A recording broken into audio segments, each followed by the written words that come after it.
ಇಲ್ಲಿ ಇಷ್ಟು ಎಲ್ಲ ಭಾವಚಿತ್ರಗಳನ್ನು ಇಟ್ಟಿದ್ದಾರೆ. ನಾವು ಎಷ್ಟು ಸರಿ ಬಂದಾಗಲೂ ಮಾತಾಜಿಯವರಿಗೆ ಆಶ್ರಮ ಪ್ರಾರಂಭ ಆದಾಗ ಈ ಎಲ್ಲ ಭಾವಚಿತ್ರಗಳನ್ನ ಇಲ್ಲಿ ಹಾಕ್ಸಿದ್ವಿ. ನಾವು ಅನ್ಕೊಳ್ತಾ ಇದ್ವಿ ಇಷ್ಟೊಂದು ಭಾವಚಿತ್ರಗಳನ್ನು ಯಾಕೆ ಹಾಕ್ಸಿದ್ದಾರೆ, ಒಂದಿದ್ರೆ ಸಾಕಾಗ್ತಲ್ಲ. ಆದರೆ ಇದೆ ಅವರ ಪ್ರತಿ ಭಾವಚಿತ್ರದಲ್ಲಿ ಇರ್ತಕ್ಕಂಥ ಭಾವ ವಿಭಿನ್ನ, ಅದನ್ನ ನಾವು ಖಂಡಿತವಾಗಿಯೂ ಗಮನಿಸಬಹುದು.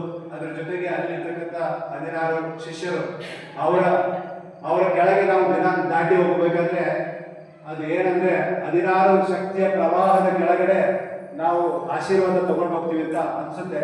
ಇದೆಲ್ಲ ಭಾವಿಸಬೇಕು. ನಮಗೆ ಮಾತಾಜಿಯವರು ಮೊದಲ ದಿನಗಳಲ್ಲಿ ಕೆಲವೆಲ್ಲ ಉಪನ್ಯಾಸಗಳನ್ನು ಕೊಟ್ಟಿದ್ರು. ಕೆಲವು ಭಜನೆಗಳು, ಚಿಂತನೆಗಳು, ಇವನ್ನೆಲ್ಲ ನನ್ನ ಕಾರಲ್ಲಿ ಕಡಿಮೆ ಆದರೂ ಒಂದು 10 ವರ್ಷ ಯಾವುದೇ ಸಿನಿಮಾ ಗೀತೆನೋ ಅದರಲ್ಲಿ ನಾನು ಪ್ಲೇ ಮಾಡಿಲ್ಲ. ಒಂದೇ ಒಂದು ಸಿನಿಮಾ ಹಾಡನ್ನು ನನ್ನ ಕಾರಲ್ಲಿ ಹಾಕಿರಲಿಲ್ಲ. ಅದು ಎಲ್ಲ ನಮ್ಮ ಮಾತಾಜಿಯವರು ಕೊಟ್ಟಿದ್ರಿಂದ ನಮ್ಮ ಶ್ರೀಮತಿಯವ್ರಿಗೆ ಕೆಲವು ಟೈಮ್ ಬೇಜಾರಾಗ್ತಿತ್ತು, ಖುಷಿ ಆಗ್ತಿತ್ತು ಗೊತ್ತಿಲ್ಲ, ಅಥವಾ ನಮ್ಮ ಜೊತೆ ಬರ್ತಿದ್ದವ್ರಿಗೆ ಅದು ಏನು ಅನಿಸ್ತಾ ಇತ್ತು ಗೊತ್ತಿಲ್ಲ. ಇವರು ಖುಷಿ ಕೊಟ್ಟಿದ್ದಾರೆ, ಎಲ್ಲ ಇದನ್ನೇ ಕೇಳ್ತಾ ಇರ್ತಾರೆ. ಯಾವಾಗಲೂ ಈ ಉಪನಿಷತ್ತು, ಪುರುಷೋತ್ತಮಾನಂದಜಿಯವರ ಸ್ವಾಮೀಜಿಯವರ ಭಜನೆಗಳು, ಉಪನ್ಯಾಸಗಳು ಕೇಳ್ತಾ ಇದ್ದಾರೆ ಅಂತ ಅನ್ಕೊತಾ ಇದ್ರು. ಮತ್ತೆ ನಿರ್ಭಯಾನಂದ ಸ್ವಾಮೀಜಿಯವರ ಉಪನ್ಯಾಸಗಳು ಅವೆಲ್ಲ ನಮಗೆ ಯಾವುದೋ ಒಂದು ಸ್ಥಳದಲ್ಲಿ ತುಂಬ ಅದ್ಭುತವಾದ ಪ್ರೇರಣೆಯನ್ನ, ಸ್ಫೂರ್ತಿಯನ್ನು ಕೊಟ್ಟಿದೆ.